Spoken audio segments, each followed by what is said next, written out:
Today's podcast is brought to you by Audible.com. Get a free audiobook download at audiblepodcast.com/Sorgatron Media. Over 75,000 titles to choose from for your iPod, iPhone, or MP3 player. Hi, this is Kevin Eastman, co-creator of the Teenage Mutant Ninja Turtles, and you're listening to the Wrestling Mayhem Show! Wrestling Mayhem Show.com.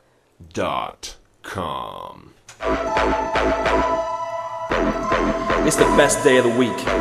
Today is the day that you have chosen to listen to the Wrestling Mayhem Show. This is DJLunchbox, putting it the fuck down for you. Let's fucking do this. Monday night, you know it must be raw. Leaders being a whore and not wearing a bra. Seen his damn belt still spinning around his waist. I can shit better rhymes on what comes out of his face. Tuesday night and it's EC Dub. Michael Q Knoxville join the club. If you're sick of the shit, scream out boo boo. This ain't EC Dub and we can tell that too. Wednesday night, ROH on DVD, the best wrestling on the planet to the nth degree. Joe Damon's Delirious, Daniel City, Kim McCarthy, Homicide, the Rottweilers, and Kenta Kobashi. Thursday night, TNA on Spike. Bruce has spoken to the... He's thinking about all the millions of little animal penises. What? When you go out in the forest, you ever just look over a big expanse of forest and just makes you think of all the millions of little animal penises out there? And ladies and gentlemen, that's why we're starting the Wrestling Mayhem Show this week. It's episode 241. Holy crap. Lots of great gold stuff for you guys on the iPhone this week. It's the stuff that's too raunchy to air on this show. To a point. Hot Wheels has a giant cock. It's not too raunchy for this show. It's just the stuff we say before you actually start recording. That's right. But, right. It was a good selling point, but whatever. Yeah, thanks, guys. Thanks. That's way to move those iPhone apps. Joining me. It's as big as my arm and twice as hard. Oh, God. And, of course, he's talking about WrestleFan up there in the upper left. What? How you doing tonight? Straight from Texas. No, he's not. I could be. You better not be. How you doing this week, sir? I am doing, I don't know how I'm doing after that last comment. To be perfectly honest. And he's unsettled already. It's a new record. Speaking of unsettled, Mad Mike, how you doing tonight? I am full of rage. Okay. Obviously. Full of rage. Still? I'm wearing the shirt. For many other reasons. Not necessarily TNA, although TNA is a part of it. Jeez. No, I forgot. You guys don't know that there's baseball in October. No, what are you talking about? How do they play in the snow? Baseball. Jesus. You see, Sorg. There's a certain team. Yeah. In the certain Bronx called the Yanks. Yankees play in the Bronx? Yes. I really wasn't aware of that. The Bronx. Oh, look at that. That's why they're called the Bronx Bombers. Who calls them that? Everyone. Huh. And the stadium is literally about... They don't call them that on 30 Rock. minutes down the road. Okay. Yeah. Oh, jeez. I think WrestleFan just died. It says there's a problem with this call. Hold on. No. Hold on while we try to call back. We will avenge you. Wow. All right. While we're waiting for Texas, I don't know. While we're waiting for Texas to reconnect, DJ LB, how you doing? I'm absolutely spectacular, sir. I had a whole, nice thing planned to say, and now I forgot. Sorry. What the hell it was. It's all gone now. Oh, I remember now. I got a fucking bone to pick with everybody on this show. Everybody here on the Wrestling Mayhem Show. I've got a bone to pick with each and every, even you, little kid up in there in the corner. Fucking, it's bone picking time. Yeah. You ready? All right. Now, I understand that you guys here on the Wrestling Mayhem Show are members of the 4th or 5th estate. I don't remember which one. The mainstream media, you and your wacky opinions and everything like that. And you know what? I'm taking a stand. I'm taking a stand against the Wrestling Mayhem Show. What? And your slanderous comments about the WWE. Vince McMahon himself, he sent me a video on his website asking me to stand up for WWE, and I'm going to defend it. I'm going to say that, Vince is doing the best he can, all right? He's doing just the best that he can do with, his crazy wife, and you know what? It's unfair, the treatment that he gets from the mainstream media. Unfair. Unfair. I'm looking at you, you little Mexican shitbag up in there in the corner. Yeah, I'm looking at you specifically. What have I done? That's right. You're part of that mainstream dirty media, and it's time. It's time. I'm standing up for the WWE because Vince asked me to. Simulatory rape. I would like to go wait, on record. simulatory rape? This. What? We'll get into it later. I would like to go on record and say I stand up for my employer. That's the most shameful of all. You work for him. I would like to point out, I know people in that video. I stand up for WWE. Wait. You know what do you mean you know people in that video? I know people in that employee video that they had.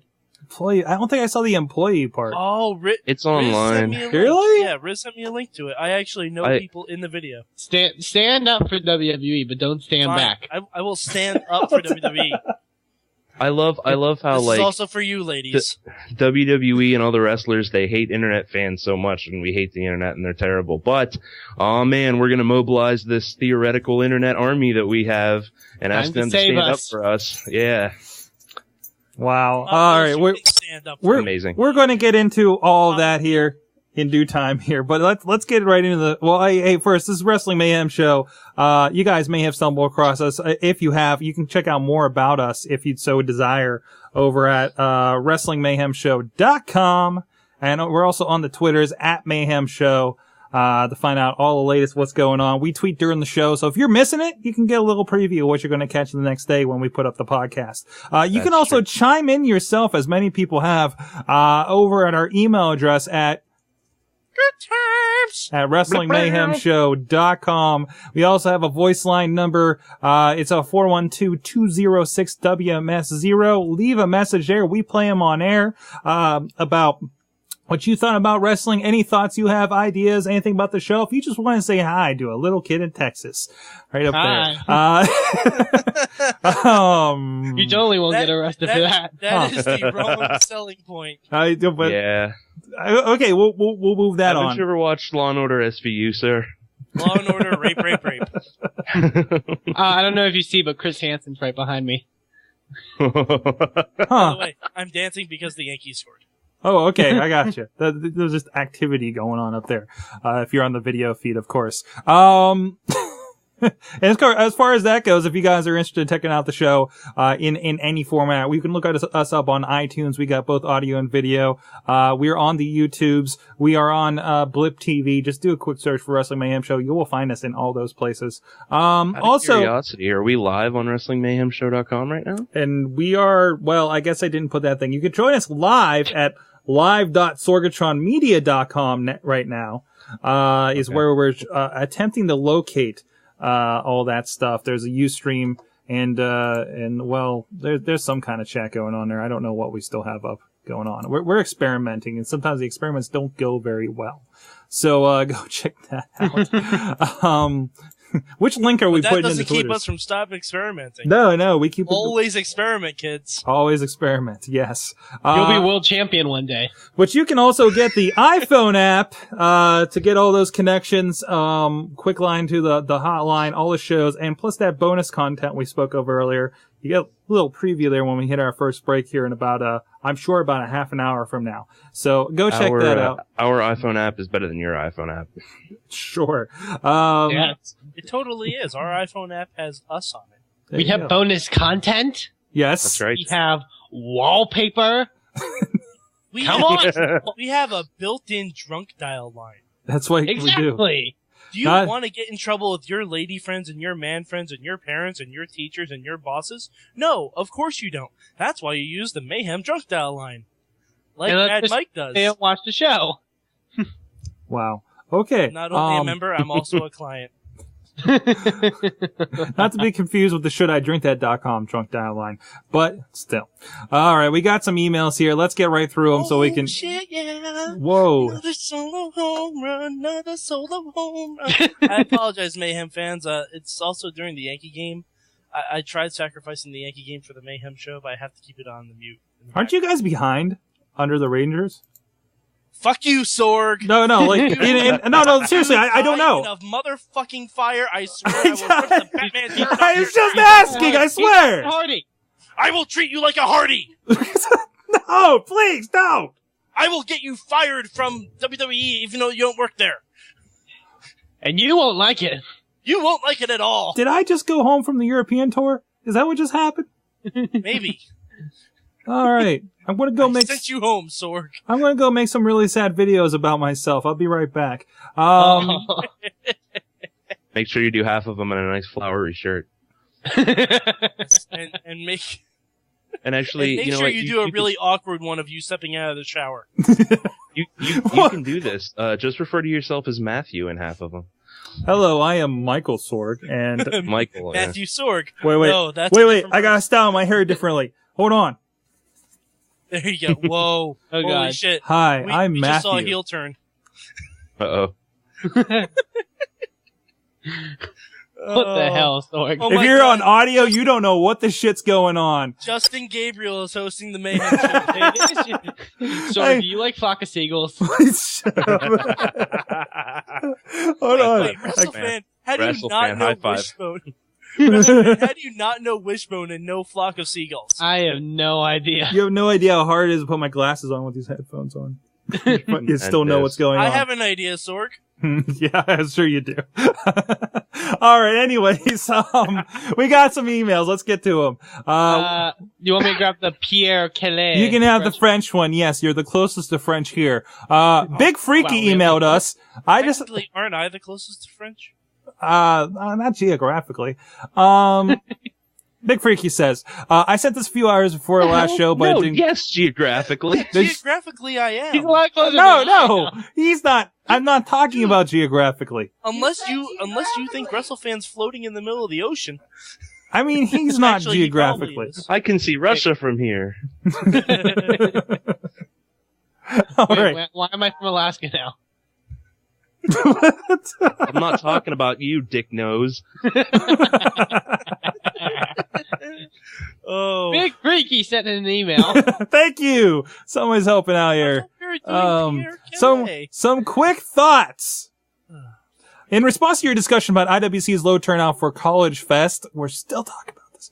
I'm sorry, College Fight Fest. And well, I guess he apparently sent this in before the last show, and it didn't go through. And the general lack of interest for indie wrestling. I have to wonder if another posters from the indie board. What's the indie board? Have it right. How many college students care about Tito Santana? He left TV over 15 years ago. Let's not forget the one of the big angles in IWC right now, Chuck Roberts versus Bubba the Bulldog, which is only happening because somehow Bubba owns the letters IWC. Yes, he founded the company in 2001, then he sold it to Norm Connors, and Norm sold it to Chuck.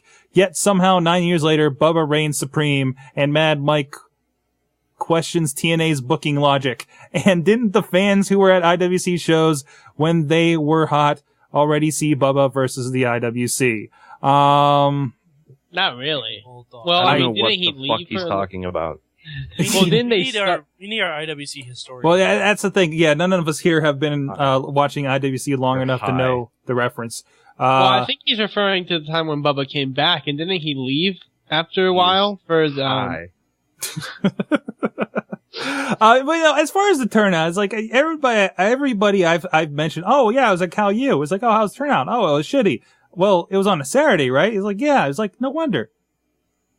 So wherever that came from, you know, whether it was Cal U because this was on them, you know, it was just a bad situation to begin with. I don't think, and I don't know if Cal U would be at Wrestling Town. You know what I mean? I mean, I didn't see much for locals. It was all regulars in the crowd and then the students that did show up. So I don't know.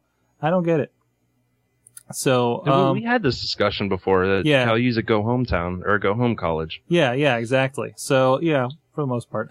He has a little bit more. If you go to the IWC message board, not that there's much to check out, you'll see a thread started by a fan who doesn't want to see Bubba. Only Sorg, the moderator of the board, and one fan who goes to just about every show he can simply because it's indie wrestling bother to reply. Yeah, I don't know what they're doing with that board over there on IWC because it was hopping just like a year ago. And it just died off. It started trailing off, I think, before they did the latest design. And now it's not the message board isn't prevalent on their front page, so I think that doesn't help. So Yeah. plus whatever else is going on with their fan base, you know. If you're going to say that most owners and bookers hog the spotlight, you're right. And what are they drawing? At least WWE have millions of dollars in resources to shine their turds. I understand that the owners and bookers of indie promotions have to sacrifice a lot in order to make the show happen, so a little limelight is really a small consolation for their efforts. However, if the fans don't want to see something, then they won't show up. Well, there you go. And as far as that, I can't say, you know, because Chuck Roberts kind of had a following as an announcer for the longest time. Yeah. And he gets a reaction whenever he's involved in something like that.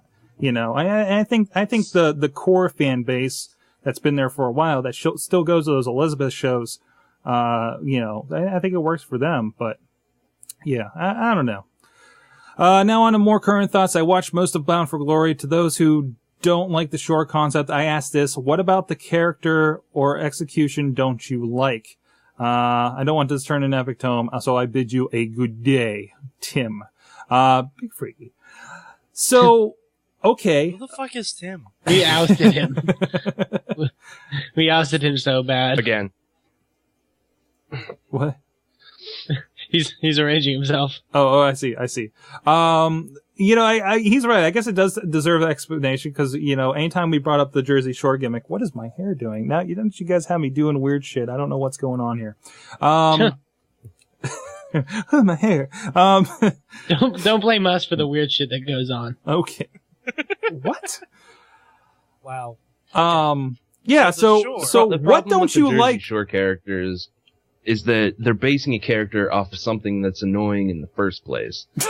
And then they're surprised when people are annoyed by the character that they based off of the annoying thing. Okay. But like I said last week, if it'll bring JWoww to my TV screen a little more often, I'm all for it. Yeah, but I think not only the fact that. Oh, sorry, Russell fan, go ahead. Well, I was just gonna say, I think TNA recognized that Jersey Shore, whether people like it or not, is a not popular, but it's a prominent thing in people today. Whether people like it or hate it, they know what the Jersey Shore is. Mm-hmm. No, you can say it's popular. popular. But whether people like it or hate it, you know, TNA's not trying to bring in Justin Bieber, but we'll get back to that later. No, but someone else is. Oh, God. What'd I say? What did I do? I didn't say anything. God damn it. Sorry, Mad Mike. Sorry, go ahead. You know, TNA Impact runs the same time as the Jersey Shore. No shit. It does. They even said it last week on Impact. Like, I can understand if you want to do the Shore gimmick and you want to try and bring in those kinds of fans. But if you do that, don't have them appear on camera the same time as the actual program is on. Yeah, it's a little weird. Good point, yeah. Unless maybe they were lined up on a exactly commercial. What they did. They brought on JWoww last week, and they're like, "Hey, guess what? Jersey Shore is on now. So, hey, the people that are that are fans of Jersey Shore or are not fans of Jersey Shore and just curious in it, you just told them to change the channel." But they also To be fair, during a commercial break. Yeah, and they also featured stuff about it on their website and stuff like that. So, and in the long run, I think they got what they wanted with, you know, it got on TMZ. You know, it got the mainstream coverage. Multiple times it got on TMZ. Yeah, it was another chance for TNA to, you know, reach out a little bit and hopefully say, "Hey guys, we're over here," which is, I think, a lot of the underlying strategy to what they do. I think their call letters hurt them more than it helps them at this point. Mm-hmm. They try and do that. People see the letters TNA. They don't think wrestling. And but the thing is, they don't try to. I think what they need to do is stop trying to appeal to try to take away from WWE's audience. Mm-hmm. I think they need to build their own audience. Mm-hmm. Well, I think the problem is you have a bunch of guys there that have been doing this for too long, and they can't really innovate. You know, Paul but Heyman. You can say that with just about everyone. Paul Heyman was young and he had new ideas, and he was able to innovate. And we have ECW, and everybody stole from him. You know, Eric Bischoff was young, and wrestling is a rich history of stealing from other people. Exactly. Eric Bischoff was young and motivated, and did some really interesting things to think outside the box for a wrestling promotion, and he's responsible for better and worse, for changing the landscape. Same with Vince Russo, whatever you think of him, he had a hand in that. So, where's the guy? Where's the Paul Heyman? Where's the next guy coming up that has new, fresh ideas, is hungry, and wants to actually change things? You don't have that. The closest you have to that is freaking Dixie Carter, okay? Because she's somebody not there before, Jeff Jarrett's not going to have new ideas. Hulk Hogan's not going to have new ideas. Obviously all our new ideas are rehashes of the old ideas. So. Yeah. Yeah, but there is a way to do old ideas with a new twist. Yes. Look at Cena and Nexus. Mm-hmm. Mm-hmm. It's not like that angle hasn't been done before a dozen times. It's just entertaining. And to be clear, I don't think there's anything wrong with Fortune. Right. I don't think there's anything wrong with Fortune. I don't think there was anything wrong with Evolution. They're obviously the next four horsemen, but they did not call themselves the next four horsemen. But they were the next four horsemen until... Whoa. Mike first. I think WrestleFan were about to say the same thing. Well, I was going to say they were going to be, the Fortune was going to be, one of their own entity until they joined Hogan's group this week on Impact. I think they're still going to be separate for the most part. Like, I think as a faction, they're going to. It was like what they did last year when they had the main event Mafia and they joined together with the World Elite. Mm-hmm. Yeah. It's like. Well, it's a little different because the World Elite was basically a jobber faction.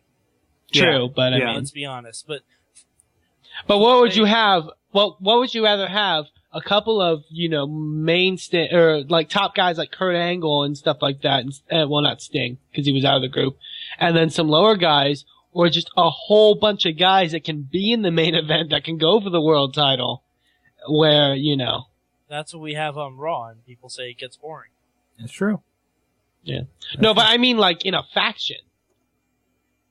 Like okay. you have Jeff Hardy, Abyss, AJ Styles now. You have But WrestleFan, when that faction owns the title, none of them are going to go for the title. True, but I mean, then you just have anybody else in an uphill battle going for that title, and then that gets old. And that's also just like we mentioned before of TNA having too many guys. Mm-hmm. And too many guys that can do that and go for the title. The problem I have with it is, it is literally the NWO all over again. Mm-hmm. There are three faces. Kurt Angle, the Pope, and RVD. Yeah. And I was going to say you're up against like 13 guys in this new Uber heel faction, and it's horrible. It's garbage. Yeah, unless they start bringing some people up, what are you going to do? Who are they going to bring up, though? Yeah. Unless they keep it. Oh, I know who they're going to bring up, and I'm not very happy about it. Brian Kendrick? No. Oh, well, I don't mean like that. I mean lower guys in their company right now that they're going to bring up. No. I know. Kill time for 3 months until Matt Hardy comes. And you know what? There's been talk recently. That's the worst thing possible. There's been talk recently that TNA really needs to start thinking about having their own developmental system, much like WWE does. WWE has that. The thing is, WWE understands they're not going to have John Cena forever. They're not going to have Triple H forever. They're not going to have The Undertaker forever. That's why they're bringing up young guys like Kofi Kingston, like hell, even like Jack Swagger. I mean, he's already been world champion, like The Miz. I mean, Sheamus. Well, that whole thing works well, though, because WWE's unemployment line is TNA's developmental territory. Yeah. Which, we've always had that issue where we think, TNA is WWE sloppy seconds. Let's, before we get into more discussion on this, I'm sure we're going to come back to this. Let's get to the other fan mail. 20 minutes. We haven't got the fan mail 2 yet. So, Pierre Kelly sends in a fan mail entitled, Matt Hardy is gone. Exclamation point. I can't believe why the man who could slap more tornadoes than riding a roller coaster at Six Flags Magic Mountain is out of here. Matt Hardy, SmackDown's man who would not die if off the Blue Brand's roster, it would be because of his weight or because of his brother who is already in TNA. Either way, he will be missed along with his rockstar hair. What? No, he won't. I don't know what you're smoking. He's pro Hardy. That's fine. He's allowed to be pro Hardy. Whatever. When 10 years ago, when you watched wrestling, you saw the Hardy Boys take flight as a tag team that's shown during the Attitude Era. But when Jeff retired years later, it was Matt who held his own this year. Got himself fired by Theodore R. Long, who suspended him for his antics on Drew Mack at Over the Limit, if you can remember, and it kept on during the time he wanted to avoid Drew Mack by banning him from all WWE programming. But Theodore changed his mind and got him back in. When he got sent home after a European tour last month, he wanted to get himself out, and he finally got one. Now there are headlines that he may be going to TNA, and if that is the case, we may have a Hardy Boys reunion as it was 10 years ago. So I wish Mr. Matt... Oh, did he freeze? My Monster Magnet, you think of this unbelievable success. Thank you for your time. Since he's skipping, I'll go and fish that. There's so much to... Yeah, I'm not going to criticize it, but there's so much to laugh about it. Let me read that last part because you were skipping a little bit there. So I wish Mr. Mac. He called him an unbelievable WWE success. Yeah, I think you got the idea then. Well, yeah, he's a pro attitude guy, and I think you're going to have a lot of that, much like people are all about Jeff Hardy, So, especially the two of them together. That's not the proper sound reaction. is exactly how I feel on the matter. Yeah, the two of them together was really great last time. Everyone remember ECW's December to Dismember? Oh, that's right. They did do that. Oh, yeah, but they had they had a good ladder match at what was that? Armageddon that year. Yeah. Yeah, but that had 8 guys and it had someone's face getting blown off. That's true. And there you go. By Matt Hardy. By Matt Hardy. All right. Hey, WrestleFan, do you have some indie news for this week? We have another email. There's another mail. Where? We have another fucking email, Sorg. The Riz mail. Okay. Go for it. I'll read it. I don't know where this went. I'm sorry. Good Lord, Sorg. Get on the ball. All right. This is you. Go ahead. Whoa, hey. I was gonna rant, but go ahead. No, you were gonna do this is you, this is the ball, you are far from the ball. I get it. Video people, not audio people. WMS. Once again, I am back to fill your little heads with some knowledge. Don't worry, no rage mail tonight, so this may suck. However, I heard you were looking for more fans to guest host the Mayhem Show, and as most of your lovely, lovely audience know, especially not the Riz on the iTunes comment section, I have been on the Mayhem Show numerous times. So here is my advice for the fans who want to get their voice heard. A nice little top 5 on how to be great during your stay as Mayhem Show guest host. Number 5. Don't chew on your microphone, no matter how awesome it tastes. Number 4. Have something to say? Just say it. Unless it's really, really, really fucking stupid. Then shut your fucking mouth. I'm going to start sending this to people. Number 3. Dance! Also great for the audio listeners. Yes, of course. They know what I'm doing. Number 2. Call WrestleFan a fetus. It's okay. Nobody he knows is listening to it anyways. Number 1. I'm listening to it. Okay, thank you, WrestleFan. Sad face. Your teachers aren't. Anyway, we scared them away. Number 1. Just be yourself. Just be awesome. If you follow these rules, you will succeed in becoming a distant third best fan guest host to be on the Wrestling Mayhem Show. Of course, Hot Wheels is leading the way. Oh, there you go. Always doing number 1 when I'm off the Mayhem Show. Riz. Wow. So you're I always... don't know if you should sign off with always doing number 1. Sir. So you're always peeing? I guess. Whoa. Oh, God. Wow. Okay, now... that was the Riz mail. That was the Riz mail. WrestleFan. Indie news this week. Yeah, I have a very small amount of indie news, and it has to deal with the next events coming up for Chikara this weekend in Easton, Pennsylvania. their annual Cybernetico event, the Dark Cybernetico, take on the Dark Knight. Cybernetico.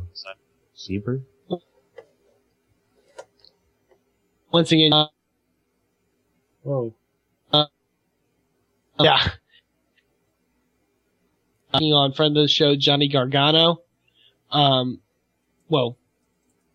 Am I okay? Yeah, you were kind of skipping a little bit, but go ahead. I think you're good now. Oh, okay, sorry about it. Ophidian versus Dragon Yuki, Dasha Hatfield versus Brody Lee, Frightmare versus Lindsay Dorado for the Young Lions Cup, and the big match, the Torneo Cibernetico. 16 will compete. 2 teams of 8, but only 1 man will survive in the end. It's the BDK team of Aries, Sarah Del Rey, Tim Donst, Delirious, Tursis, Pinky Sanchez, Daisy Hayes, and Claudio Castagnoli against the team of what I call the Chikara Originals of Hollow Wicked, Icarus, Stigma, Ultramantis Black, Mike Quackenbush, Jigsaw, Eddie Kingston, and now announced the mysterious Vocator. So that is definitely going to be a great match. For those that don't know about the Cybernetico match, it's a elimination almost like a Survivor Series match. However, a batting order is involved where and you can only tag out to the person next in your batting order.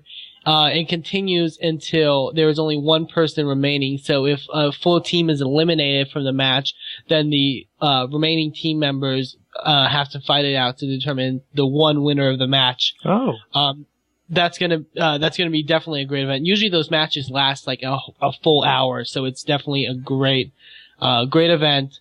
October 23rd, Easton, Pennsylvania. Get your tickets now. And then next, after that is Rendezvous at Big Gulch in Hamden, Connecticut, Sunday, October 24th. A lot of great matches. Tag titles on the line. Claudio and Aries defending against the Osirian Portal. Eddie Kingston against Tim Donst. The Unstable taking on the newly reunited Olsen twins, Colin and Jimmy Olsen. Formerly Colin Delaney. Incoherence of Hollow Wicked and Frightmare against the team of Fists, Icarus, and friend of the show, Johnny Gargano. Grizzly Redwood versus Dasher Hatfield. Mike Quackenbush and Jigsaw against the Brudershaft team of Tursis and Pinky Sanchez. And Dragon Yuki versus Lindsay Dorado. That's October 24th, 2010, Elks Lodge in Hamden, Connecticut. $20 tickets. All the tickets are $20.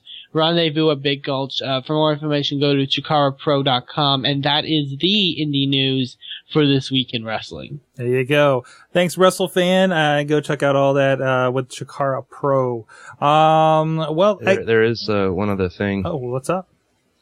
I don't know if we've mentioned this in the past. Did we talk about Davey Richards and Tyler Black? Oh no, yeah, go ahead, Lunchbox. You know a little bit more than I do about this.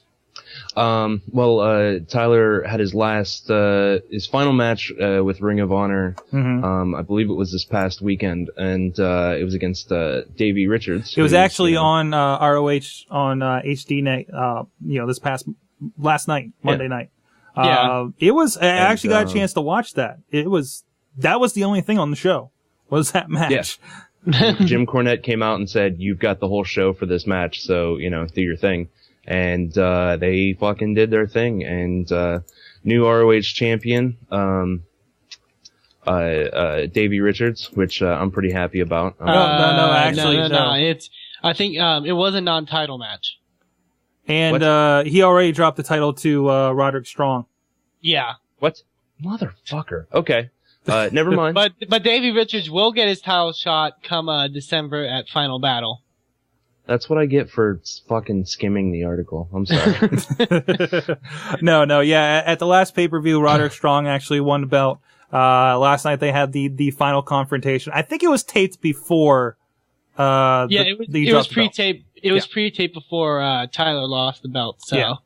So they do a lot of kind of editing tricks so you don't see the belts, or they just don't have them with the belts. Let's say they're the champion, all that kinds of stuff. Because that was the one question I brought up, seeing that they do 6 weeks at a time. Because I'm like, well, you have all these events. How do you manage that? So I guess they, a little bit of editing here and there, and not showing one thing or another, and there you go. So, blue, and there you go. It's tricky. So, all right, guys. Well, that's we got our fan mail in, we got our indie news in. Let's give you a little taste of what's going to be on the WMS Gold this week. A lot of crazy stuff went down before the show, and this past weekend with Hot Wheels. If you're leading the way, if you're a wheelie fan of Hot Wheels, you should lead away and go check this out. We'll be right back. Wrestling Mayhem Show 241. I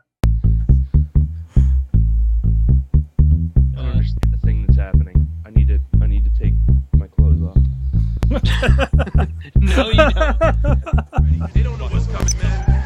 Are we gonna drop this on them right here? Y'all ain't ready for this. Y'all ain't ready for none of this. Your boy's a bad man. Let me invading the streets. Oh God! Oh God! Yes. Hey, this is my lover. We're going to be performing Ebony and Ivory at the Benedum next week. Yes. Hey, listen up. This is SJK, Sterling James Keenan. You're listening to the Wrestling Mayhem Show. Ladies and gentlemen, introducing the one, the only. It's the men of the Wrestling Mayhem Show at WrestlingMayhemShow.com. What's up, guys? It's Wrestling Mayhem Show 241. We are back. I hope you enjoyed our break. No, I did. You did. Right? He did. He did. Because did something happen at the Yankees game? Do we have an update? Someone needs to be drawn in court. What's going on? Are they wearing a Pirates uniform? No, of course not. No one's that bad, Sorg. Someone interfered in a ball that would have been a home run, and now I want to go to the stadium, find that guy, and stab him in the head. All right. Positive. Not for another hour. That means it's another hour of the Wrestling Mayhem Show. And before we get into it, I want you guys to introduce our sponsor. We haven't talked about them for a while. Of course, we still got them tagged at the beginning of the show, but audible.com. That's not right. That's not right at all. Let's try this one. audiblepodcast.com/Sorgatron Media is where you can get your free audio book. Cancel anytime. And you get the whole thing for 14 days. Cancel before that and you get to run away with that free book. Run away. Yes. Now, Mad Mike actually had the chance to get something. Away. There we go. To read a book that I know is on my list. So tell us what you got this week, Mr. Mad Mike. I got Earth, the audiobook. Now, if you, like me, are a fan of Jon Stewart and The Daily Show and all things Daily Show, you need to get Earth, the audiobook. Because it's basically a book for aliens about the Earth. It's an instructory book about everything about the Earth, like countries, cultures, human body, everything you can possibly think of. It's like an Earth science class, but really fucking funny. And I can't recommend it enough. It's read by Jon Stewart. It's read by a bunch of people from The Daily Show. They have a few other people who are in it. I believe, I forget who does the introduction to it, but someone. Oh, really isn't it Sigourney Weaver? Sigourney Weaver, yes. They had her on the show a few weeks ago talking about that. Yes, she is absolutely hilarious, which is really funny because, Sigourney Weaver, alien. Everyone gets it. Good. Fun. WrestleFan, you were too young to know what that means. See. What the hell? Okay. I'm also too Mexican. So go check that out. That can be yours. audiblepodcast.com/Sorgatron Media. Now let's get back on it. He's doing the dance Yankees again. Tied it up. There you go. The Yankees, it's still going down with the Yankees. Hey, I apologize. Yankee games usually go about 3 hours, and in the postseason they go roughly 4.5. So I'll be doing this all night. Oh, jeez. Well, I guess the big thing, I know, LB, you got into it a little bit, in our first half here about what's going on with WWE's political, what do we call this? Is it a campaign? Is it It's wrestling. Well, they're saying that it has everything to do with Linda McMahon, and basically the GOP is saying no, it doesn't. What the fuck are you talking about? Basically, it's an easy target for Linda McMahon. If you're bashing her, to bash the WWE, the company that she was CEO for a very long time, through some of their craziest times, Attitude Era, so on and so forth. And now they're putting out these videos and saying, defend the WWE. And, it just sounds like a big honking load of bullshit. I'm not going to defend the WWE. During their little video package last night, they of course had Cena narrating a good portion of it, and he was talking about, the interesting thing about WWE is we have a PG rating and all this stuff, and that's all well and good. Yeah, you do. Now that Linda's running for office, but in the 90s and in the early 2000s, you did not have a PG rating. You had, very much an R rating. Well, they didn't have an R rating. The sheer number of examples that I could cite. Fair, they didn't have an R rating. It was at least PG-13. It was TV-14. Yeah. Which is a PG-13 rating. An Yeah, R rating would mean that they'd be cursing all the time and showing nudity. If anything, TNA I'm not saying they did have an R rating. rating. I'm just saying they can't, I realize they want to do like they do with anybody that they fire, anybody they let go, or anybody that does them wrong, and just ignore everything that happened before. But this is one thing that they can't do. In the world of WWE that they can control, they can do that. But, in the real world, they can't just say, oh, that didn't happen. Oh, True, Chris yeah. Benoit. I don't know what you're talking about. Yeah, but Chris Benoit doesn't have anything to do with this. Chris Benoit is someone who made his own decisions. Mm-hmm. What on WWE, even in the Attitude Era, is worse than anything you see on soap operas that air in the middle of the day? Soap operas show live sex all the time. Mm-hmm. Watch, not even soap operas. Watch like Law and Order or something like that. I mean, well, no, WrestleFan, I'm soap saying soap operas. operas. Yeah, but soap operas and Law and Order aren't running for office right now. well, yeah, but yeah. and I think that's the circumstance. But we've heard, and I agree with you. It's the fact because of the whole Linda thing. But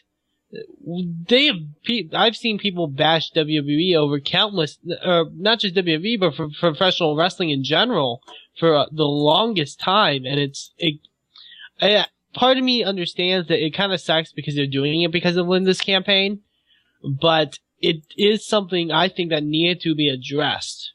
All right, but you know what? This would be like when Arnold Schwarzenegger was running for governor. This would be like criticizing him because he once tried to freeze a city. No, I mean that's exactly what it is. They've been showing. That's not exactly. That's exactly that's what it completely is. different. How is that completely That's not different? exactly what it is. How is that different? How is I that didn't different know- at all? They're now, showing clips of Arnold Linda McMahon. Schwarzenegger was an actor in a movie. And Linda McMahon was the an CEO actor. of a multi-million-dollar company But that she had was real also an world. actress on it.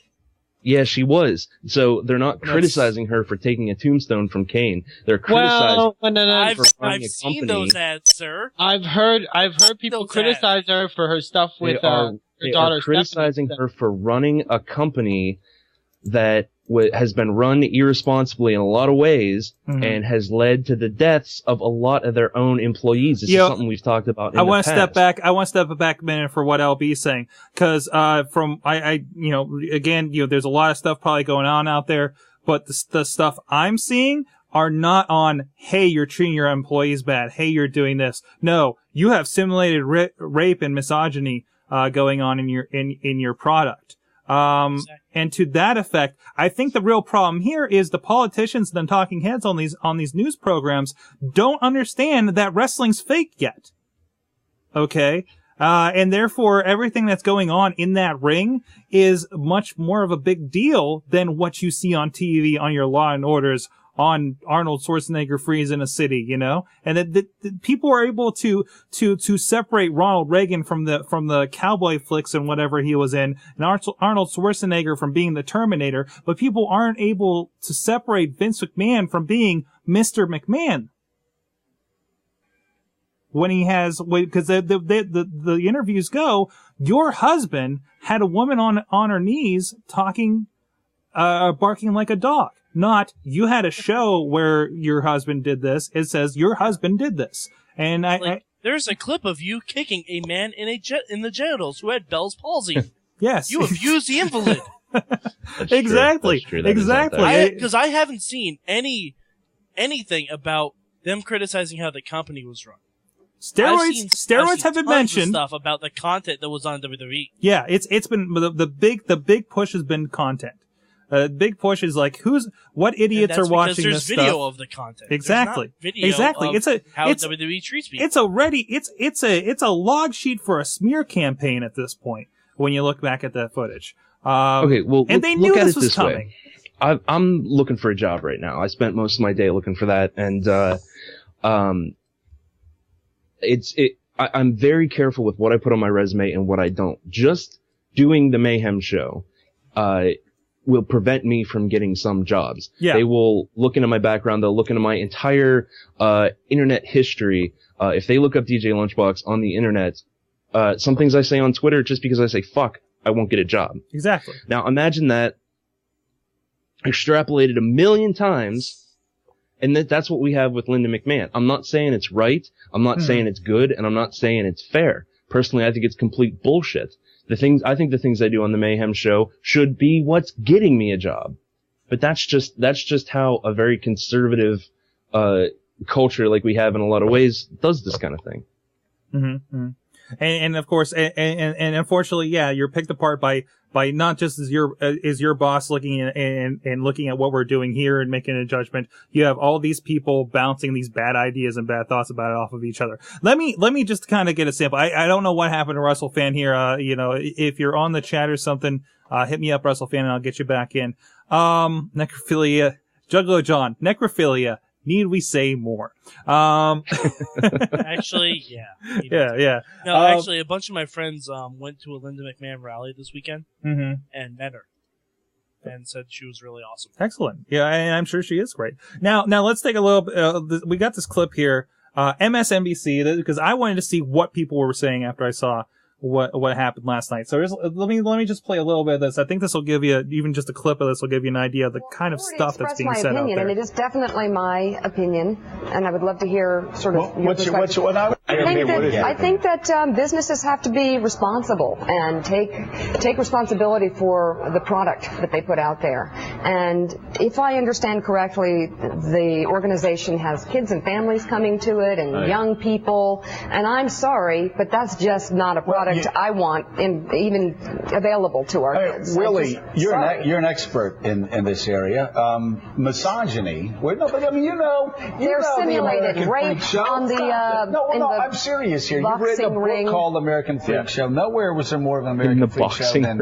And I never watched this stuff, but again, you know pop culture. But didn't they simulate? I've never watched this stuff. Rape, and here you've got a woman on all fours being told to bark like a dog. And it seemed to glorify violence against women and a lot of horrific things. And it's not like she did this when she was 20 years old. All right, she couldn't. This is her career and her business, and made money. And by the way, let's just say she's got the money to run 30-second ads against Dick Blumenthal every 3 seconds because of that outrageous behavior.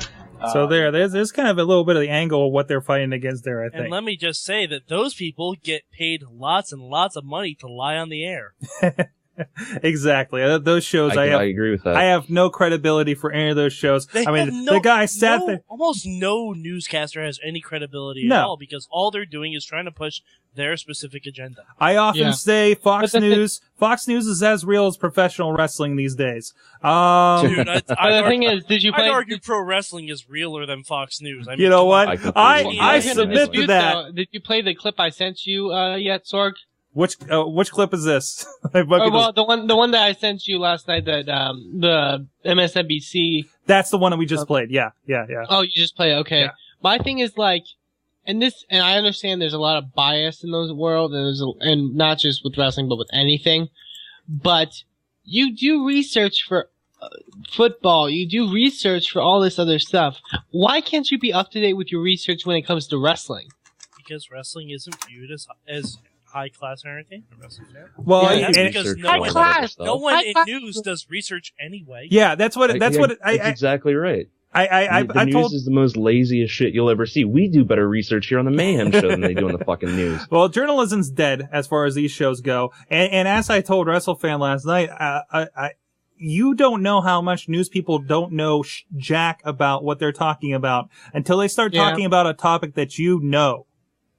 When they talk, how many, we talked on the other show earlier tonight about how, the Facebook security story is making its rounds on the local news channels, which of course is because it came from the Wall Street Journal. You got all these local newscasters who don't really know what Facebook is, talking about it and trying to give off like they do with every topic, because how many topics do they cover every night? Now, it's like your parents. You say that I haven't watched this stuff, or I haven't seen it, or I haven't read it, you immediately discount any opinion you could possibly have. He's like, I haven't read it, but and of course, in this clip, they played interviews with Linda McMahon where they were putting her on the spot for these situations. And all those were situations that were mentioned in the interviews that they just played. So the guy's saying, I've never watched this stuff, but based on the evidence you put before me, which of course is just clips, which is a very fine job Jon Stewart does, by the way, to skew things his way in the other direction, might I add. Yeah.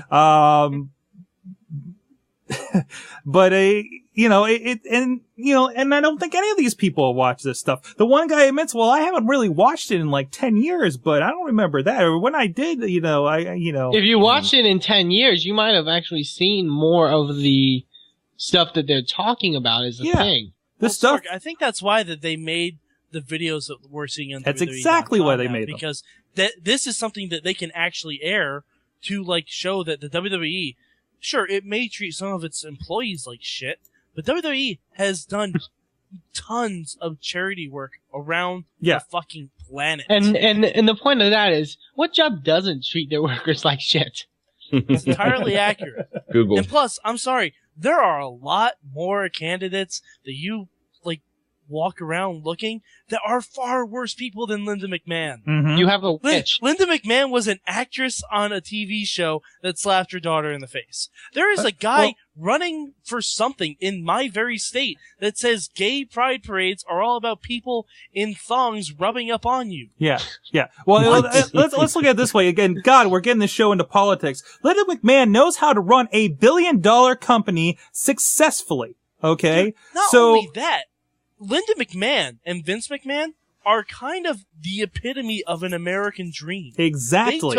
They took a local family-run business, which the WWF was, a regional wrestling territory, a multimedia mega conglomerate that is traded publicly on the stock market today. Mm-hmm. Mm-hmm. Exactly. If anything, they should be what small businesses aspire to, not what they condemn. And I agree though. I think it's just a ploy to just try to, it's what, as far as the Linda thing goes, it's, they're pointing this stuff out because, this shit's happened since 1776. So whatever. What? 1776. Yes, because there are a lot of political smear TV ads. Not like that, but you know what I mean. No, he's right. They released pamphlets and shit about how, George Washington has somebody wooden had no teeth. legitimate child and all this stuff, and George Washington has wooden teeth and chopped down a fucking cherry tree. He's not green. Abraham Lincoln rapes babies. What? I don't know. I'm just. See, that's my thing. I didn't see that one, Wrestle Fan. No one messes with time, Lincoln. Robo Lincoln. No, time Lincoln. Watch your Aqua Teen, Wrestle Fan. Okay, so speaking of politics and wrestling, let's talk about TNA. I actually watched Impact, and it wasn't that great of a show, but. Do you realize we've talked about wrestling more in this show than TNA did in the whole 3 hours? But the thing is, I agree. It sucked for us because there wasn't a lot of wrestling. But I think you can pass. No, I think that can be passable when it's your it's the show after your biggest show of the year. Wrestle fan. This show wasn't. There's not a lot of wrestling. No, there was. No, they had 3 hours. There was 13 minutes of wrestling. There was 13 minutes of wrestling. Which goes back, hey guys, this is, daytime drama TV. There you go. Yeah. Moving on. And I did like, however, I did like I liked how everyone explained how they got into the whole they thing, except for Jeff Hardy. Because Jeff Hardy's like, ooh, I'm gonna be the mystery man. They don't know why I did this. Just like every other heel in TNA. No, I think he kind of did. He says, he not really. He's like, I'm hurt. You people don't care. Screw you. Which is kind of typical. But it's untrue. Oh, he's got the McFoley defense. Yeah, yeah. It's completely untrue.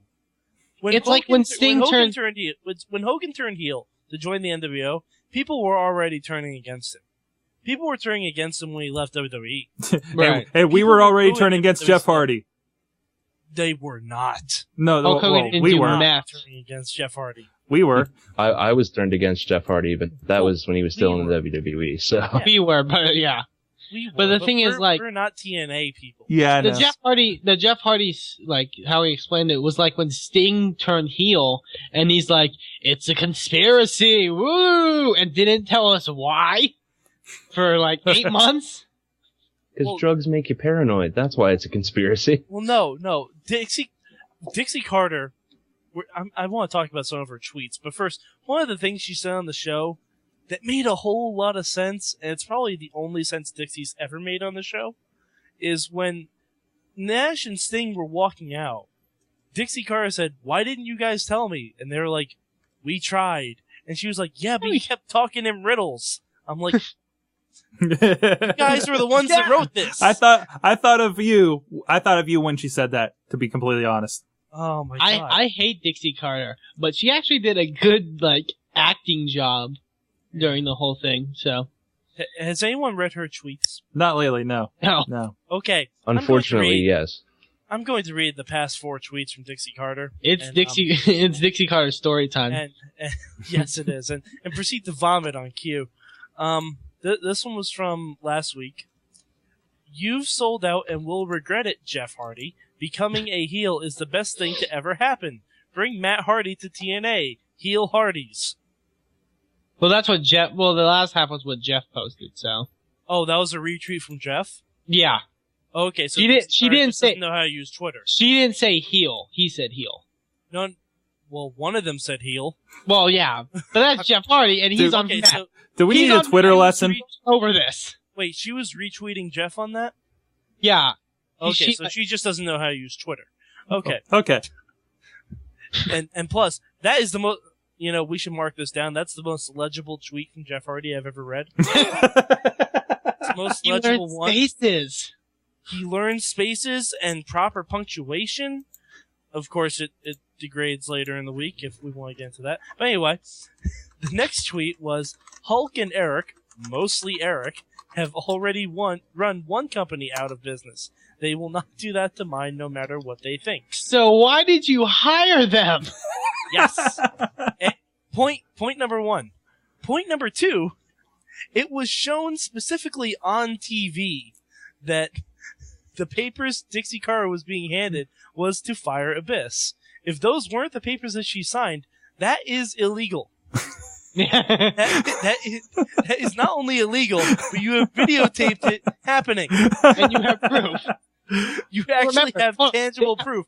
Wait, Mike. This is TNA. They have video proof of a man being kidnapped, and they didn't do anything. They also have video proof of a midget jacking off in a trash can. Oh wait, that was our former guest. All right, moving on. They also have. Oh wait, hey, who the hell sent me that flyer? By the way, legend. Oh, that was me. Why did you? That was me. Did you send me a flyer just to anger me with no, what's his face I put on it? The delicious links. Yeah. What was it? The midgets aren't taking bookings anymore. They're just wrestling at somewhere, some theme park. That's unfortunate. Oh, it was like Kings Mountain in Cincinnati or something like that. It had a big picture of God, I can't remember which one we had on the show Puppet. I trying to block it out, you see? Look at Lunchbox, you're bringing back all these memories for Sorg. Stop it. Yes, damaging, hateful memories. Moving on. Okay, so the next Dixie Carter tweet, a special thanks to Spike TV for allowing my calling Bischoff a smug shit to air. Yes, that was Spike awesome. TV allowed her to say smug shit on air. I've noticed this because she said that they said Kennedy, I think, said shit on the pay-per-view. Did it? Where is this coming from? But thing is, she said that. I didn't think you were allowed to say those words before 10 p.m. Yeah, I probably either. Okay, and I was surprised finally, when I heard it on Comedy Central at like 10 p.m. Yeah. Well, all right, that's South Park. That's a little different. FX does it it was all some the time. stand-up show, but Oh, okay. All right, and finally, at Jeff Jarrett, quit quoting Bible verses and positive quotes. That's a joke. You've picked sides. Quit playing both. wow. Dixie Carter, fuck you and die. Jeez. She did do a good acting job though on Impact, I'll have to say. Even though I love how they're like, Dixie's husband comes to the rescue and gets his ass kicked every time. He is. He's like Kenny in this situation. It's hilarious. I just kicked Surge. Oh God. Awesome. Well, wow. Yeah, exactly. I actually did go back and watch that first half hour I missed, where the half hour where I was just talking. So you mean the 3 hours? Which half hour? Talking? Yeah. So I saw the ratings. Again, this is like the highest ratings they've had since they did their initial live Monday night TNA, apparently, right? Yeah, the ratings are going up. Yeah. So something's working in that respect. I hate to do the breakdown, the breakdown of ratings per segment, but I just want to say the Jersey Shore, angle got the lowest of the night. But okay, so they're taking these shows and they're basically putting reaction at the end of it, and they've really made TNA a 3-hour show in the long run. Yeah. Okay? But I agree with you, Mad Mike. I hate the fact that they run the main event into reaction. It was a way for them to get ratings for reaction. Yeah. It was fine when they have like a big brawl at the end and they're bringing the rest of the footage of it, like the not important stuff, into reaction. But when it's like every single main event, it's like, which is a pain in the ass if you watch TNA online, because I don't think reaction's online anywhere. DVR. Yeah, or if you DVR it, then you automatically have to DVR the other one, and then you have it. And maybe you'll watch it, but also, if you do break down, credit.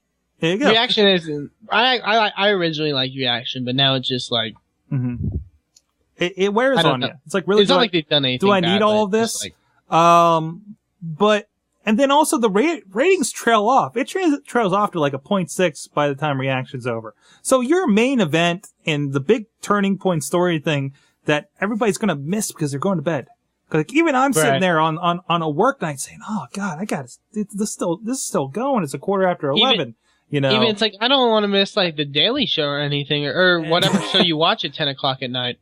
I hate that when Raw runs 5 minutes after. Yeah, but see, for WrestleFan, the thing about Raw when it runs over, DVR catches it because Raw is specifically slated to go to like 11:05 or 11:10 or something. It's like 10 or DVR catches it sometimes. There was a lot of times where instead of going 5, they'd go like 7 minutes or something like that, and I would miss the climactic finish of something back when I had DVR. Yeah, it went like 10, 12 minutes, I think just last week when they had Wade Barrett in the ring with Cena there.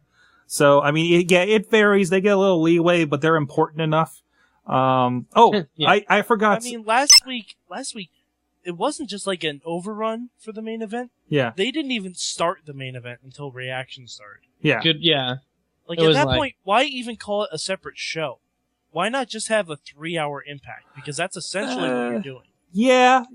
I think you may be attributed. I think it's going to become a situation where you had the Raw zone, and then that's right. I remember. Remember, Raw used to be split up for some reason. Well, it was split up, but it was still one show. They just called it 2 different things. Yeah, and I really think in the long run, you're going to find Impact and Reaction just formulating into that sort of situation. Yeah. But I agree. I hated that there was barely any wrestling, but I did think at least most of the segments were decent. No, I didn't think so at all. I thought, like, I don't know if anyone's familiar with comic books, but in Spider-Man, there was this recent comic book that came out that was called One Moment in Time.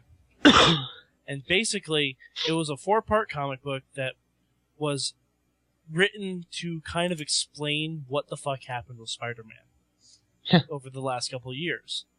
And that's what this TNA was for me. This TNA was 3 hours of why did we change the entire direction our company's going. It's 3 hours for them to try and justify why they're going back to 1997 WCW booking. Which is just a poster, like the live Impact that was on a couple months ago, that was really great wrestling, showed that should be the shows that you have. You're talking about the whole effing show, right? Yes, the whole effing show. I forgot the name of it, but the one that was the pay-per-view quality matches. Yeah. That's the kind of stuff TNA should be showing. We don't want 3 hours of promo. And yet the episode with all the promo was the one that got higher ratings. Notice. Wait to see what happens next week.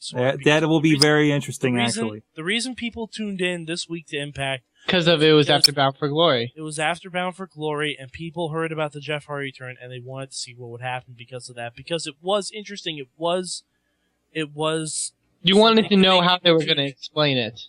Yes, it was something to make people want to tune in. I agree with that. I don't agree with any part of it except for maybe turning Jeff Hardy heel. Mm-hmm. But I think once people see that this is just the NWO all over again, the rating, that rating is going to plummet. In fact, I wouldn't be surprised if it gets a 0.9 this week. I wouldn't be surprised. And then TNA is going to look at the ratings again. They're going to be like, oh, well, our all promo shit did a 1.4 and our all wrestling show did a 0.9. Let's just do all promos again. That's not the way to go at all. Yeah. Let's get some of this news here. I know we didn't even do any last week. This is an interesting thing. I think a couple of us put this in here. It looks like USA is optioning for a return of Tough Enough to their network. Yeah. It looks like this is going to be a replacement for NXT on Tuesday nights in the old 10 o'clock time slot. Good. That could be interesting. Especially, NXT was cool, but they did 3 seasons of it. I think it's getting a little tired with the girls. Of course, I didn't like where they're going with the girls. I haven't watched any of these online only versions of it. It's weird because it's better when it's online somehow. That's odd. But I'd like to see the expectations. Yeah. They have plenty exactly. They have plenty of maybe Impact should go online then. They have plenty of talent down there coming through. Tyler Black's just down there.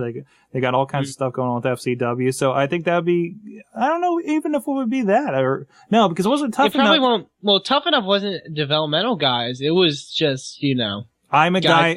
I want to be a wrestler, and instead of signing up for the independent wrestling school, I decided to sign up for this show.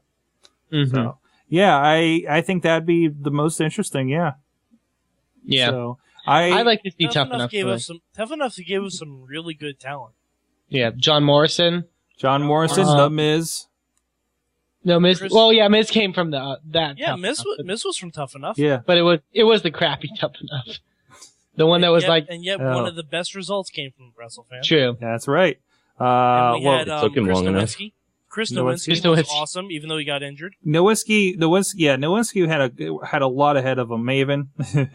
It was cool it's also cool to see like some of the guys that are not even in WWE, like Kenny King from Ring of Honor was in Tough Enough.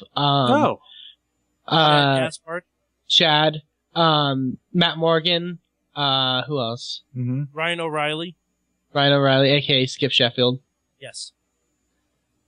Wow, I need to go back and watch those. Nydia was awesome. Nydia, yeah. Nydia, Jackie Gata? Was it? No, not Jackie Gata. Jackie Gata. Yeah, Jackie Gata. Who was Shaniqua? Yeah. Linda Miles. Shaniqua was the best gimmick ever. Remember when she got clotheslined really hard, came back in a couple weeks, had bigger boobs, and everybody was like, "Look, they swelled." That was the greatest. Let's see what else we got here. Let's see. Tough Enough. Stand up for WWE. I'm going to have to watch these employee videos now, Mike. Oh, and by the way, the TNA Knockouts title switched hands again. Oh, don't even. That was just that was FYI.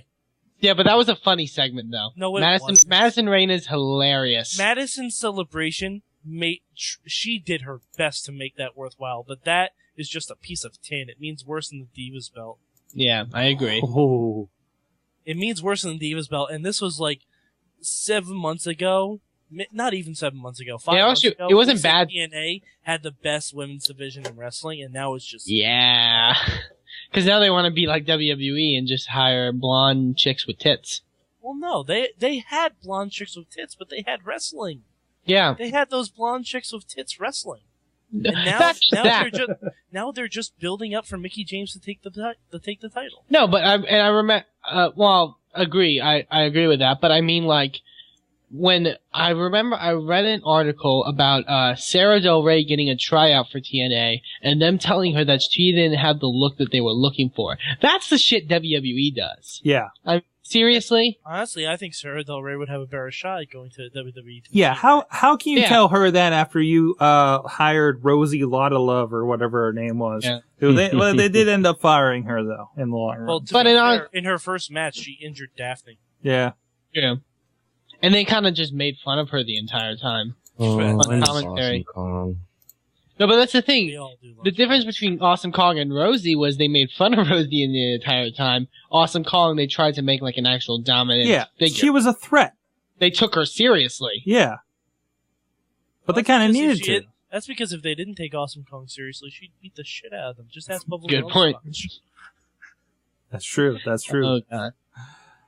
All right, what we got in other news? Mia Yim is going to show up on WrestleLicious. I had a chance to meet Mia Yim a few weeks ago.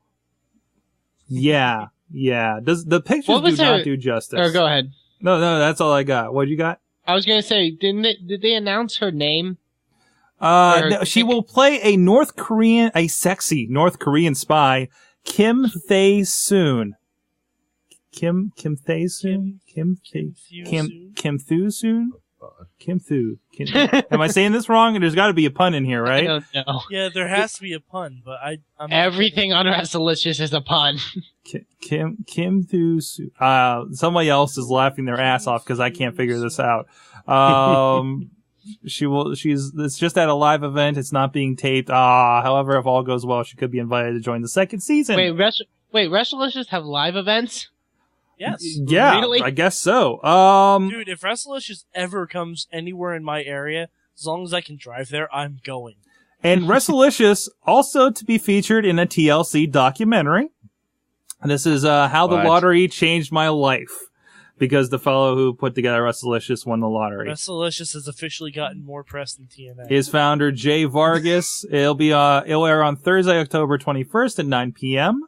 So go. Also, isn't WrestleLicious negotiating with MTV too? Yes. So that'd be a nice block with Lucha Libre USA, which I'm hoping to have some good news about them in the near future. By the way, so interesting. Talk about the show. Things are swirling. What? Things are swirling. Oddly, I think WrestleLicious would be a great fit for MTV too. Why not, you know? I like what they've done with Lucha Libre USA, and maybe I can ask my inside source at MTV too. What's going on with that? Wait. First of all, one, you have an inside source at somebody at MTV, but specifically you have an inside source at MTV2? Yes. Where is the office? A closet in Times Square? It's the same person. I find it kind of cool that MTV2 is leaning towards more more wrestling product, especially now that WWE is looking to do. I think they're looking to do a WWE channel. Yeah, like a specific WWE network or. Yes. MTV has a history of working with wrestling, if you think about it. Remember the old Rock and Wrestling Connection, where shows aired on MTV back in the day. WCW. What's that? Celebrity Deathmatch. Celebrity Deathmatch, exactly. You go to WCW, had some crossover stuff. Sunday Night Heat was on there for the longest time. Then we had WSX. So somebody at MTV is a wrestling fan and won it on their channel. Oh, well, that's good. Yeah. They've tried it pretty much every kind of wrestling that they've, now they've had, hardcore. They've had Lucha Libre. They might have women's wrestling. Whoa. Not to mention TNA being featured on the what are they? Not the real life ones. The one where they train the kid. I want to be a pro wrestler. What's that? True Life. Is it True Life? No, it's not. No, it's not True Life. He's talking about Made. Made, yeah, Made. I want to be a pro wrestler because the most. He was on that too. Okay, yeah, exactly. Yeah.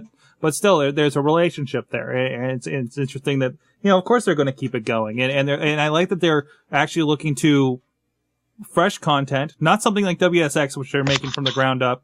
I know it was made with big entertainment, but I wonder if MTV cameras were at TNA last week. Maybe.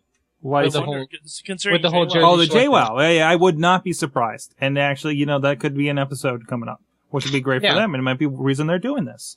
So if that's the reason they're doing it, then I'm all for it. But yeah, it's a crossover thing. It's a publicity thing. I mean. Of course. Though it does kind of suck that the rumor going around is that they're going to bring her in for more episodes. Yeah. Oh God, and they're going to try to actually start a feud with Cookie. I felt really bad for Becky Bayless because. Oh God, she killed her. JWoww needed to stop.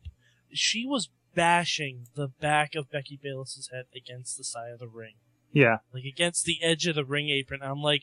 No, that's not the right way to do that. Well, unfortunately, some people don't get it. that wrestling isn't real. She doesn't get the fact that it's not like when she's in the club and she's beating the hell out of some chick. It sounds like they didn't get the memo on the Jersey Shore. Oh God. Good. That is so. But anyways, let's see a couple other things. Hulk Hogan and Eric Bischoff score an online gaming deal. It's going to be called Hulk Hogan's Hulkamania, an online slot game. Huh. Okay. BHE.TV. The jackpot is 5 crutches in a row.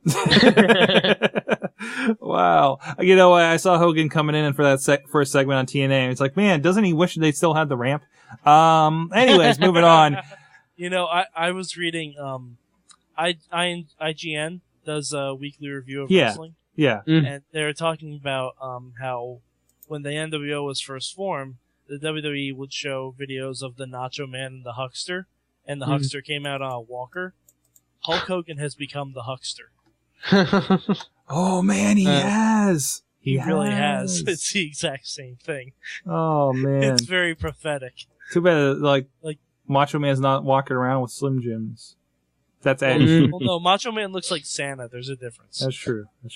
If Dixie Carter's father looks anything like Ted Turner, then we can really call that video looking into the future. If someone comes out in WWE with a guitar, we know. Oh Lord. Yeah. All right. What we got? There's. I just found the flyer that was sent to me. Eric Bischoff actually commented on the Stand Up for WWE campaign. He said, "Good for Vince. Don't blame him for wanting to use the platform to activate WWE fans and speak out against some of the mainstream media BS has been flung around about Linda and WWE. Linda's opponent and his surrogate campaign staffers over at MSNBC have used the news format to trash a woman who has raised a family, overcome financial challenges, and helped build a billion-dollar industry that is weathering the financial bonfire that her challenger's predecessor, Chris Dodd, provided the lighter fluid for with his role in disastrous bailout debacle." Wow, go Eric Bischoff. Yeah,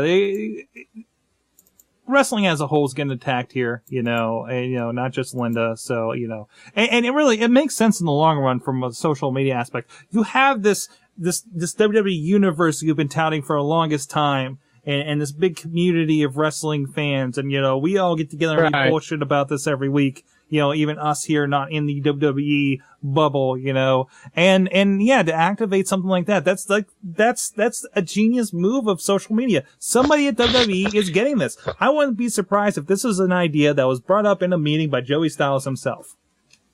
Yeah. I think, not that I know the man. Don't take credit for this, man, Mike. No, I'm not taking credit. I just want to make that clear. The consortium was me! Woo! It was me instead! I honestly wouldn't be surprised if this was just Vince McMahon getting really pissed off that people are talking shit about his wife. True, but yes, but it's done tactfully. It surprised me at all. Like, what are they doing? They're talking shit about my wife. They're talking about my Linda. Well, God damn it, we're gonna show them that WWE does more for charities than any politician in North America. I actually read I read their facts. What is he? Is Vince McMahon Batman now? Where is he? I'm Batman, damn it. Where is he? Batman, Austin. Austin, I'm Batman. No, but I was reading the facts that they posted on WWE.com, and I like one of the facts that they posted that I forgot what the percent was, but it was like a large percent of their viewers were women. Yeah. It's pretty telling. And I didn't know what was going on. I actually, for some ungodly reason, went over WWE.com over the weekend and found this video, didn't know anything attached to it. And I'm like, okay, what's this about? And the more and more I watch it, it's like, I think back to our discussions about, I don't like what WWE's doing this, that, and the other thing. But, realize to a point, this wrestling product that we watch on Monday nights, on pay-per-views, on Friday nights, is not the sole goal of them as a company at this point. It's an entertainment company. Your Monday Night Raw, even though it's the flagship, is just a minute detail in how many fingers they have out there. And the video, shows that, and WWE's always been big on the charity. And even more so, the bigger they've gotten, Yeah, aren't they the first company to have two, people who have done over 1 million wishes on Make-A-Wish? Yeah. Well, yeah. Hogan and Cena? Is it, Hogan and Cena? I think so.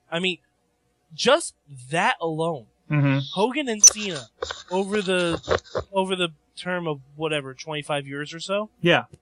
That's a lot of fucking happy kids. Yeah. Yeah. That's a lot of really, really happy kids. And that's only 2 dudes. No matter what we think of those 2 dudes. Yeah, exactly. No matter what we think of them, because even now TNA does stuff for the charities too, and we have to give them credit for that. Jeff Hardy goes to regardless of what we think of Jeff Hardy personally, he does stand up for charities and things like that. He does do Make-A-Wish stuff, as does Hulk Hogan, as does guys like AJ Styles and Kurt Angle. Wrestling has always been about a lot of charity work because, let's face it, a lot of these guys are looked up to by little kids. Mm-hmm. Mm-hmm. And, especially little kids who, I don't mean this to sound harsh, but don't have a lot to live for. They watch wrestling and they see these guys as heroes. Us on the internet, we're so jaded about wrestling nowadays.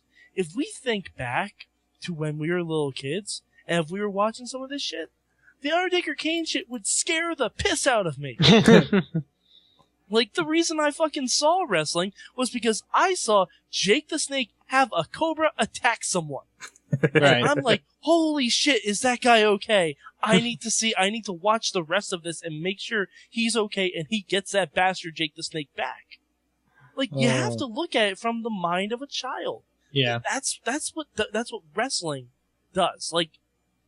Just because we analyze it way too much nowadays, if you look at little kids look at what's happening to John Cena, and they're like, yeah, don't do it, Cena. Don't stand up to the bullies.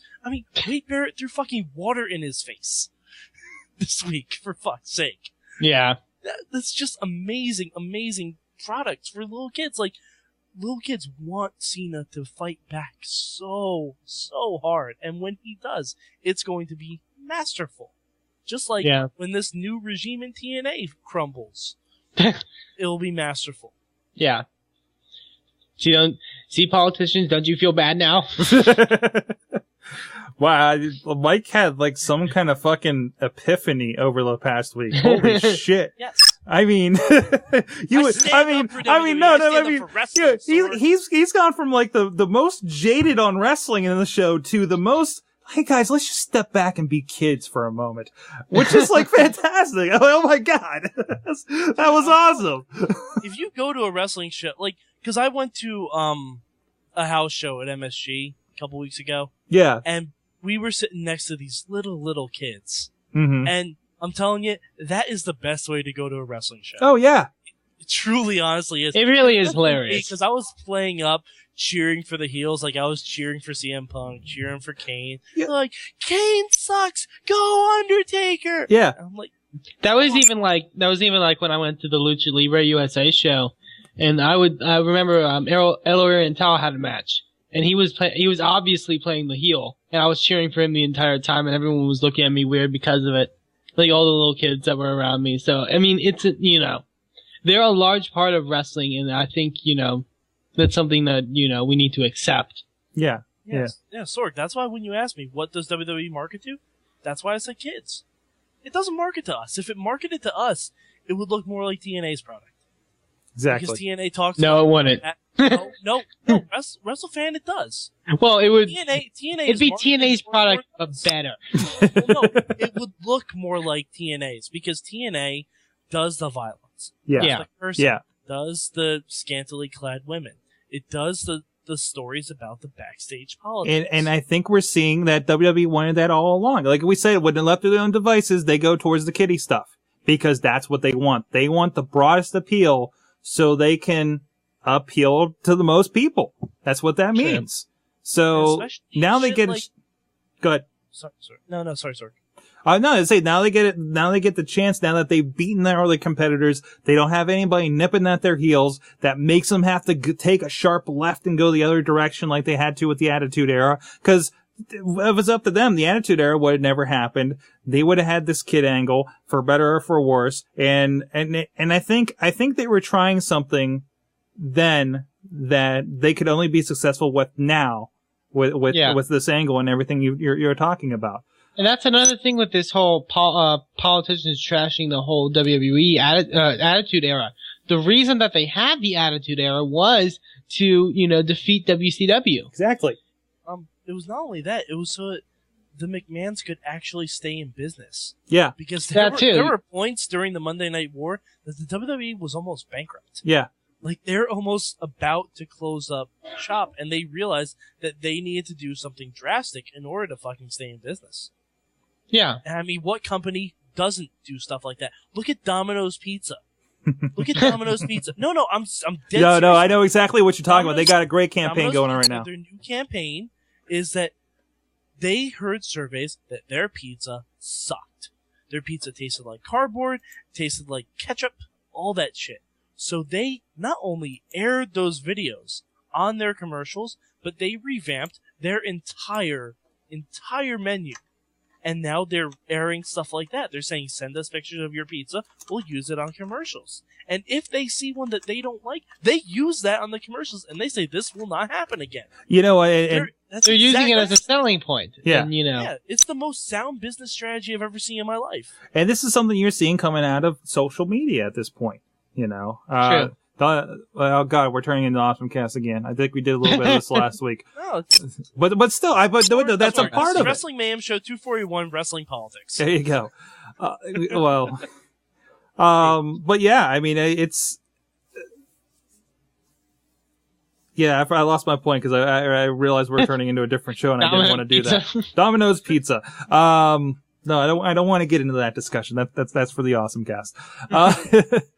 But it's interesting. No, but they're using the social media sites in order to reach out to fans because they know half their roster's on Twitter, everyone's on Facebook, and they remember when they platforms. Remember when they used to hate it when wrestlers would go on Twitter and say, this or this about something. Now they hated when Matt Hardy went on Twitter. Well, because Matt Hardy's an idiot. He's not the only one they've had a problem with, though. Call a spade a spade.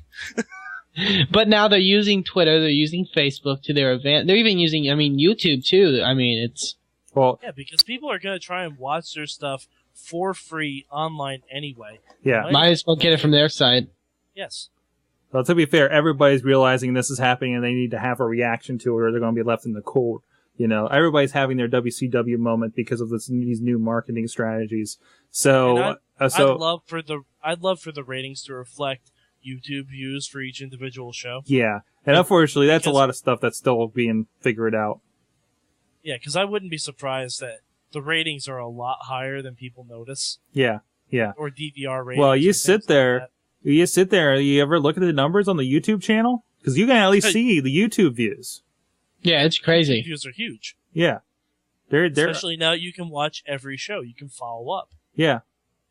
Which you've never been able to do before. Yeah, for sure. And you don't have to watch commercials. Yeah. If you don't have a DVR, if you have an internet connection, that's a way to watch WWE. Yep. What say you, LB?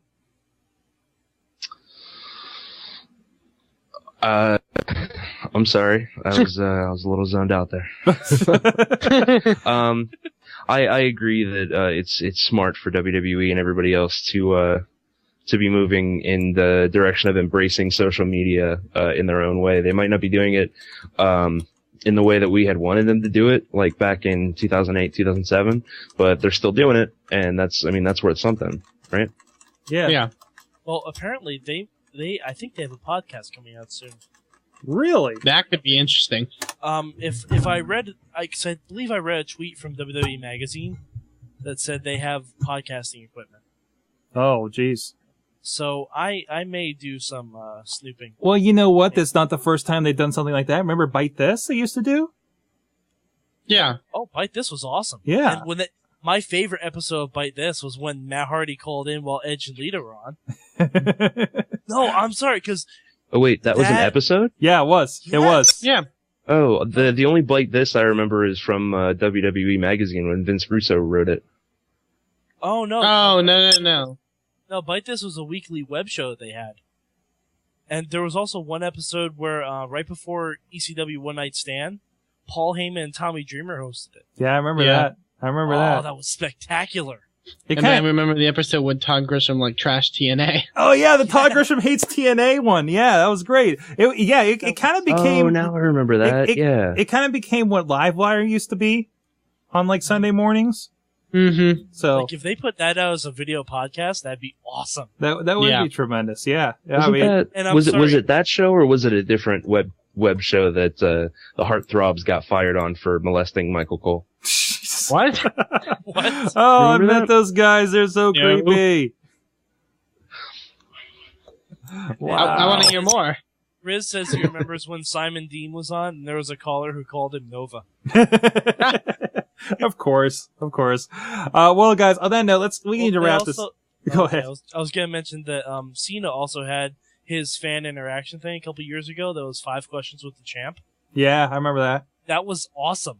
Well, they used to have a whole. Tell they were questions directly from fans. Yeah. Well, they were having a whole series. Like Santino had his, and Miz and Morrison, and those all kind of faded away. I thought.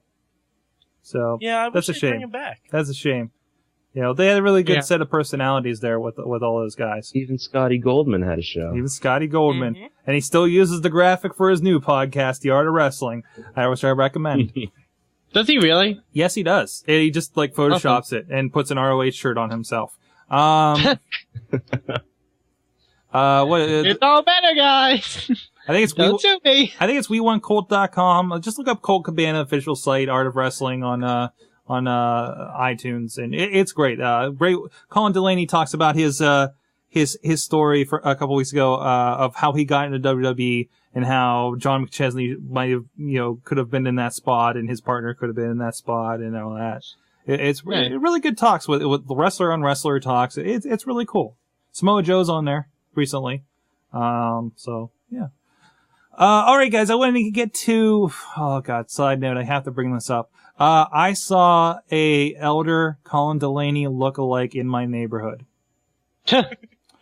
He looks about 10, 15 years older, if not maybe 5 years older, and a little bit worn version of Colin Delaney. Has the sideburns. I saw him in my neighborhood here in Beachview, and then again the same day down by the Station Square T-Stop. Before and after the wrestling show that I worked on Saturday night. Did you approach him? What do you think?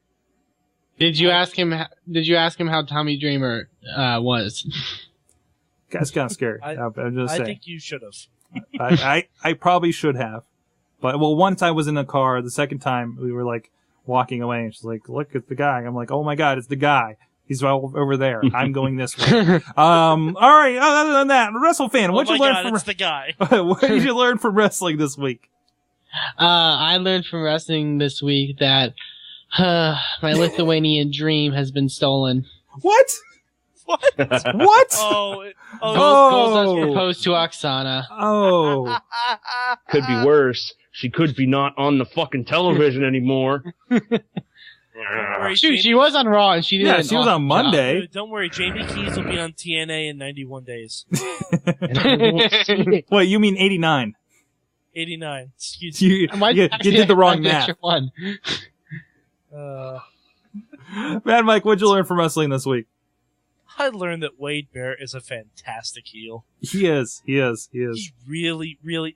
There are few people who can just make me just sit in awe and look like this man is a fucking heat-seeking missile. He's just a heat mag. Like if there was a heat miser in the WWE, it's fucking Wade Barrett.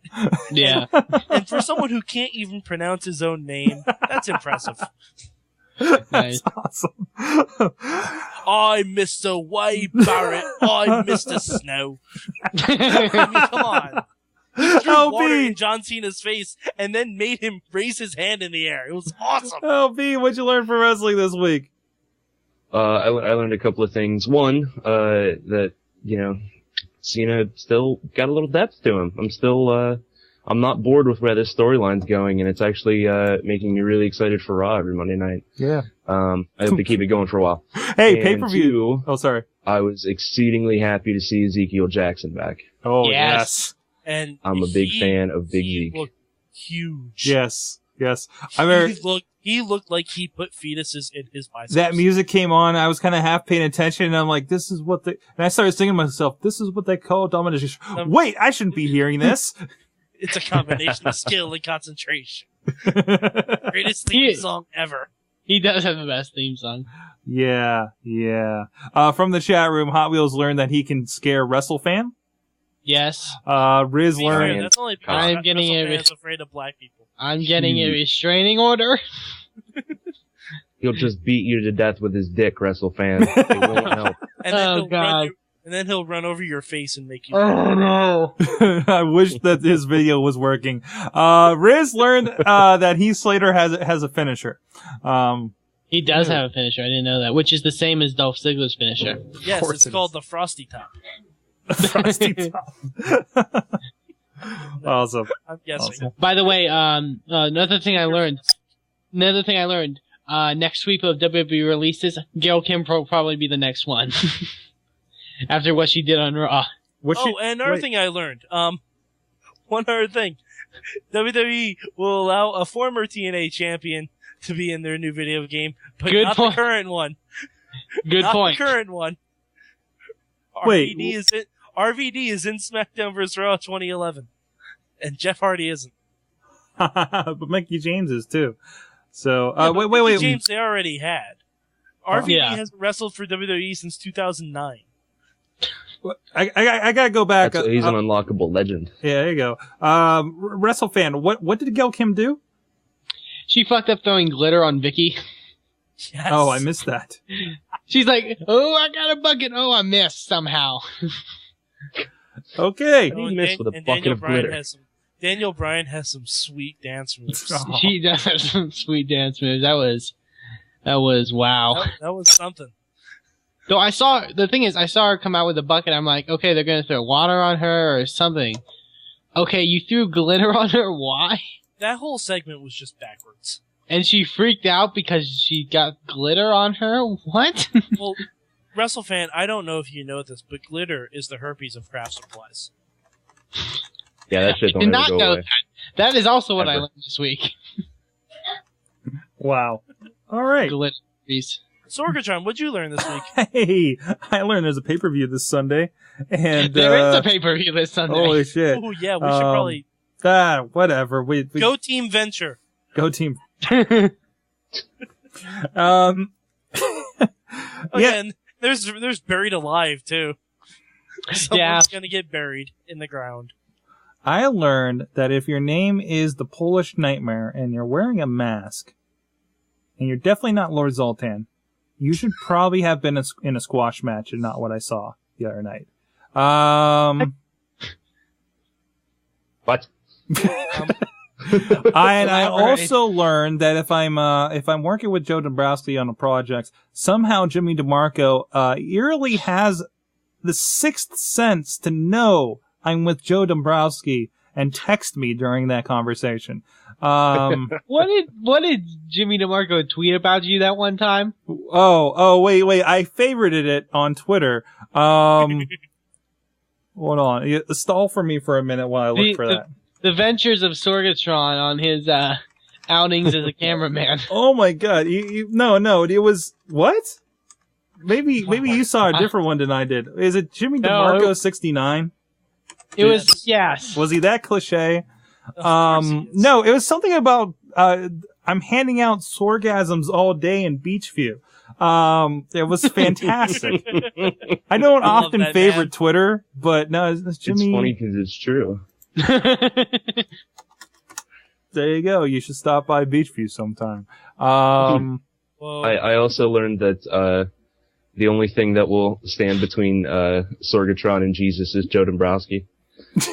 Yes, I was supposed to go to church, and it didn't work out. Hey, this is let's see. Sorgatron is selling Sorgasms out of the abandoned food land on Broadway Avenue.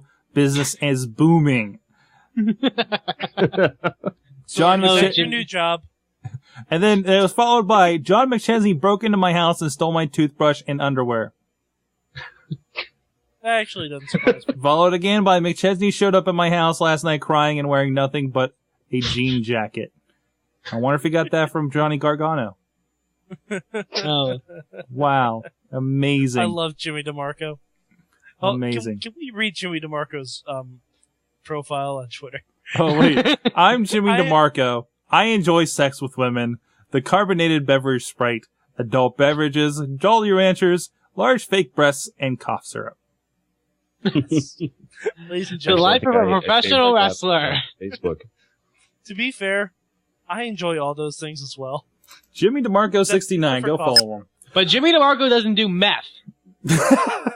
like meth party. He doesn't need meth. Ladies and gentlemen, it's been the Wrestling Mayhem Show. Please check us out, as always, over at WrestlingMayhemShow.com. Twitter us at Mayhem Show. You can also email us at Good time. It gets worse every week at WrestlingMayhemShow.com. Drop us a line. Call us 412-206-WMS0. Whatever your creative mind desires, you can put on that phone line. I think we should tell Jimmy DeMarco to drunk dial us. Yes. He knows he has a standing invitation for that. Check us out on the Gold. We got some great stuff this week. Please check out everything else going on. SorgatronMedia.com. Check out all of our Twitters. We need to do more Mayhem shows during Yankee games. No. Can we do one like Thursday too? No. Oh, a programming note. We are on Wednesday next week. Same time. Wednesday we'll be recording, so it'll be a day late when you guys receive that in your iTunes and everything. So be aware of that. I will not be here, so now is the time when you guys all say "aw." Oh, so we're looking for a guest. I see you guys in the chat room. Hot Wheels wants a Sorgasm shirt. Okay. Hey, you know what? Hit up Spreadshirt.com. Spreadshirt.com. We'll see what we can do. Actually, you can create your own shirts on. No, guys. If there's something we haven't created, you can go to Spreadshirt on your own, not anything to do with our store. And I don't care if you put Wrestling Mayhem. Okay, I might care if you put Wrestling, but if you want to make a Sorgasm shirt for Spreadshirt and order it and wear it till the next, I don't know, wrestling show, I'll see you at Hot Wheels. You're free to do that. I just want you to know that service is out there, and be as creative as you want, man. I mean, seriously. I'd love to see it. What's that? We should have a contest. We should have a contest, but it requires them buying like at least a $15 shirt that we don't get any money from. It doesn't work out for me logistically. Guys. Actually, yeah, that was an idea for a contest we had before. Yeah. The most creative Mayhem shirt. Well, how about this? If the most creative Mayhem shirt possible, they get something from my prize pack. Are you putting that out right now? Yes, I'm putting that out right now. The most creative Wrestling Mayhem show shirt that I see a picture of someone wearing will get something from my prize pack. And I have DVDs. You know what? I may even throw in my autograph of The Miz if it's really Tell you what, sir, I want you to go out, outline those details, put them on the website, have them up there for people. I shall do this. And we'll make this happen. I shall do this. All right. So look out for the Mad Mike contest and shit. All right, guys. That's it. We'll see you guys next week. This is Mayhem Show. You've been our awesome audience. Later. Woo. Peace, bitches. Thank you for listening to the Wrestling Mayhem Show. Please subscribe to our iTunes streams and blog at WrestlingMayhemShow.com. Email us at goodtimes@WrestlingMayhemShow.com or call us with any comments at 412-206-WMS0. We love to hear from our fans, and who knows, maybe you'll make it onto the show. The Wrestling Mayhem Show was recorded live in Pittsburgh, Pennsylvania, in front of a live internet audience, and is a production of Sorgatron Media. You can be part of the show as we record live every Tuesday at 8 p.m. Eastern on TalkShoe.com and Eastern.tv.